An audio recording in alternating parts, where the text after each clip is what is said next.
morning. In today's edition of Around the World, we talk about Reykjavik. It is the capital of Iceland, and as the name suggests, it is one of the coldest islands in the world. The temperature goes from -3 to 14 centigrade degrees. The year average is 10 degrees.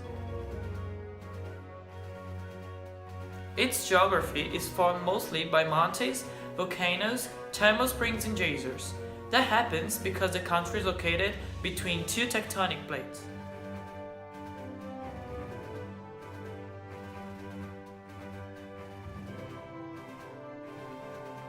This country was colonized by Norwegian Vikings that wanted to have a new home, so they kidnapped Irish women. Those represent actually 70% of the female population. Now we're going to show our interview from the reporter Gabriel Mendes with a Reykjavikan. Today we're here in the company of Shalmar. He's a Reykjavik citizen and lived there for his whole life. So what about the life in Reykjavik? Is the life quality good? Life quality is exceptional. We have great health system, no security problems, and yeah, no problems at all. Besides that, we also have a great educational system with exceptional public universities and schools.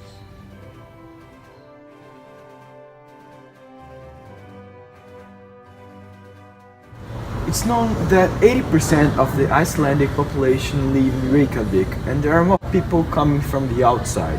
So, are there any consequences? What are the problems? The consequences with the vast majority of the Icelandic population, like you said, 80% living in Reykjavik, and more people coming from the outside. Currently we're having lots of living problems with people not having where to live, where to sleep. They come to Iceland wanting to get a better job or a better life in general, and as they get here they don't get where to live, only where to work. We don't have enough space to cover all the people's necessities, and yeah, it happens. It's pretty risky if you come to the city without somewhere to live and want to do it just like something quickly. No, you gotta do it, you gotta think about it, you gotta work on it. It's not easy. It's risky. Yeah, it's bad.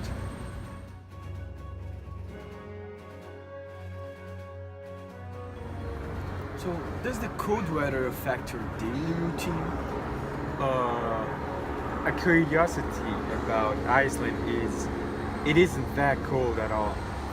People think it's because it's called Iceland it's really cold, but no. The Gulf Stream brings hot weather from other regions like the Caribbean and other places like this, and we're also located in one of the hot spots of the earth. That's why we have lots of volcanoes and hot springs. And as you have mentioned, do you enjoy of these beauties of your country? Have you ever gone to volcanoes, or have you ever seen the boreal aurora? I have been, yes indeed, I have been to all these famous sites in Iceland.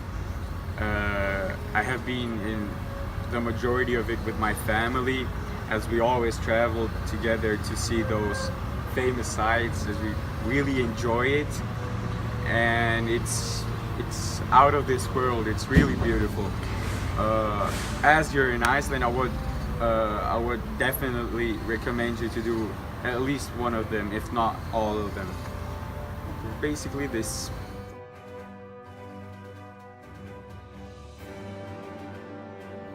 So thank you, Shalmar, for this interview. Thank you.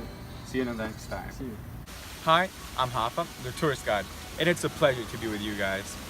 I'm gonna talk a bit about Reykjavik's culture and the city organization. To start it off, I would like to say that Reykjavik is divided in two different parts, the new and the old one. The new part of Reykjavik has more modern and more important buildings at all, just like the Heiligengeistkirche Church, which is a modern church among the citizens of Reykjavik, and also the Harpa, which is a concert hall and a mall. The old Reykjavik part also has great stuff to do, just like museums and the famous Reykjavik port. Oh, and also the city has a big Viking influence. Okay, now I'm gonna talk a bit about Reykjavik's typical food. No, actually I'd say Iceland's typical food. They enjoy to eat lamb heads and testicles. Yes, it's a bit strange they eat testicles, but yeah, it tastes pretty good. I'm gonna talk a bit now about the Golden Circle. The Golden Circle is a route in which people travel 300 kilometers to see different landscapes, such as mountains, geysers, hot spring, and lakes. As the Icelandic national team, I'm wearing an Iceland national team shirt, had a great performance at the 2016 Euros. They received lots of new supporters. Since the team is taking part in the World Cup, 20%, yes, you heard it right, 20% of the Icelandic population, that means 66,000 people bought tickets for the World Cup. Thank you all for your attention, and I'll invite you all to watch our next program. Thank you.